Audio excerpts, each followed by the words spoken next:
તો મિત્રો આપણે આવી ગયા હતા ભડકેશ્વર મહાદેવ દ્વારકાના દરિયા વચ્ચે બિરાજતા ભોળાનાથના અદ્ભુત મહિમા, જ્યાં આપણે આવી ગયા છીએ દર્શન માટે। ભડકેશ્વર મહાદેવ જ્યાં ખુદ સમુદ્રદેવ કરે છે જલાભિષેક। ભડકેશ્વર મહાદેવ જય દ્વારકાધીશ। અફાટ દરિયો અને મહાદેવની ભક્તિ।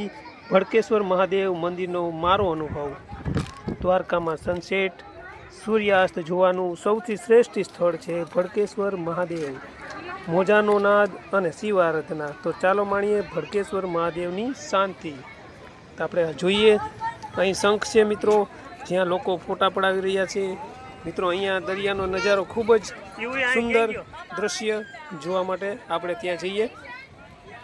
ચાલો ત્યાં જઈએ। દરિયાની જે મોજા ઉછળે છે તે પર્વતને ટકરાય છે, તમે જોઈ શકો છો મિત્રો। તમને બતાવું, જુઓ મિત્રો કેટલો ખૂબ જ સુંદર નજારો દરિયાના આ મોજાની વેણ છે ને।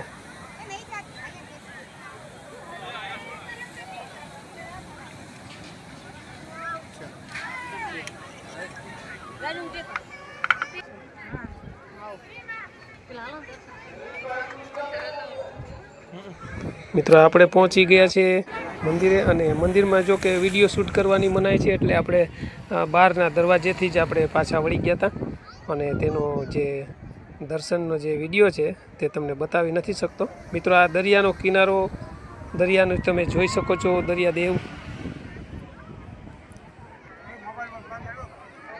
મિત્રો અહીં મોટી બધી શિવલિંગ બહારથી તમે જોઈ શકો છો, અને અંદર જે છે તે ભડકેશ્વર મહાદેવ મંદિરમાં મહાદેવ બિરાજમાન છે।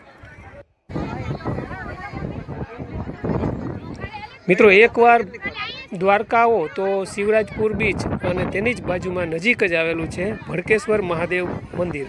તો અચૂક દર્શન માટે આવજો, અને અમારી આ ચેનલને લાઇક, શેર અને સબસ્ક્રાઈબ કરવા વિનંતી। અમારી ચેનલનું નામ છે રંગીન રાજકોટ। જોઈ શકો છો મિત્રો, આપણા અમારા ફેમિલી પરિવાર અહીંયા ફોટોશૂટ કરે છે, તેમજ આ તમે જોવો છો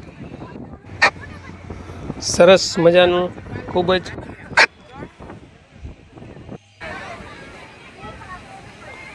મિત્રો બહારથી તમને જે શિવલિંગ દેખાય છે તે છે ભડકેશ્વર મહાદેવ। અહીં જો હજારોની સંખ્યામાં લોકો ફોટોશૂટ કરી રહ્યા છે, તેમજ વિડીયો બનાવી રહ્યા છે।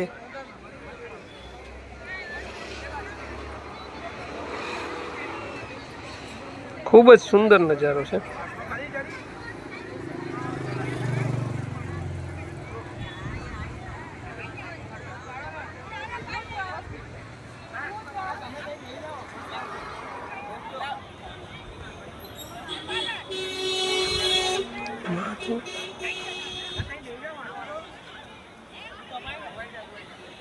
નજીક મિત્રો જે ઓલી નાની ગાડી આવે છે ને, બાળકોને ચક્કર મરાવે છે, તે પણ અહીં આગળ છે। નાના બાળકો માટે જે ગાડી એક રાઉન્ડના 100 રૂપિયા લે છે મિત્રો, જે શિવરાજપુર બીચમાં જે રેતીમાં ચાલે છે ગાડી, નાની એવી 4 વ્હીલ કહેવામાં આવે છે।